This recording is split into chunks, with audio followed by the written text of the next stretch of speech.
കുറച്ചധികം പഴുത്ത മാങ്ങയൊക്കെ കിട്ടിക്കഴിഞ്ഞാൽ ഇനി കളയണ്ട, നമുക്കത് വെച്ചൊരു കറി ഉണ്ടാക്കാം. അതിനായിട്ട് മാങ്ങയെല്ലാം തൊലി കളഞ്ഞ് ഈ ഒരു വലുപ്പത്തിൽ കട്ട് ചെയ്തെടുത്തിട്ടുണ്ട്. ഇനി നമുക്ക് കുറച്ച് അരപ്പ് ആവശ്യമാണ്. അതിനായിട്ട് ഒരു 4 ടേബിൾ സ്പൂൺ തേങ്ങ എടുത്തിട്ടുണ്ട്. അതിലേക്ക് ഒരു 1/4 ടീസ്പൂൺ ജീരകം, ഒരു 1/4 ടീസ്പൂൺ മഞ്ഞൾപ്പൊടി, ഒരു 1/2 ടീസ്പൂൺ എരിവുള്ള മുളക് പൊടി എന്നിവ ചേർത്ത് കുറച്ച് വെള്ളം കൂടെ ഒഴിച്ചിട്ട് അധികം അരഞ്ഞു പോകാതെ ഇതുപോലൊന്ന് അരച്ചെടുക്കുക.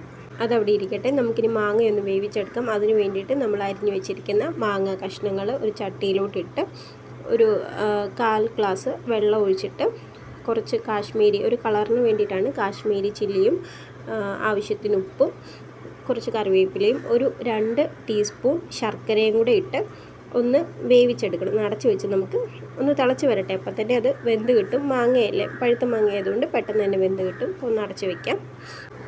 അപ്പോൾ തുറന്നപ്പോഴത്തേക്ക് ഇത് നന്നായിട്ട് തന്നെ തിളച്ച് മാങ്ങയെല്ലാം നല്ല രീതിക്ക് തന്നെ വെന്ത് വന്നിട്ടുണ്ട്. ഇനി നമുക്കിതിലോട്ട് നമ്മൾ അരച്ച് വെച്ചിരിക്കുന്ന അരപ്പും കൂടെ ചേർത്ത് പിന്നെ നമ്മുടെ മിക്സി കഴുകിയ വെള്ളം അത് മസ്റ്റാണല്ലോ, അപ്പോൾ അതും കൂടെ ഒഴിച്ച് ഒന്നുകൂടെ ഒന്ന് ഇളക്കി നന്നായിട്ട് മിക്സ് ചെയ്ത് ഒന്നുകൂടെ ഒന്ന് തിളച്ച് വരട്ടെ.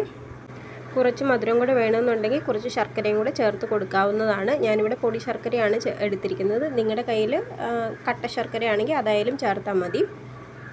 നല്ല രീതിക്ക് കറി സെറ്റായി വന്നിട്ടുണ്ട്. ഇനി അതിലേക്ക് നമുക്ക് കടുക് പൊട്ടിച്ച് ചേർക്കാം, കറിവേപ്പിലയും വറ്റൽമുളകൊക്കെ പൊട്ടിച്ച് ചേർക്കാം. ഇപ്പം നമ്മുടെ പഴമാങ്ങ കറി തയ്യാറായിട്ടുണ്ട്.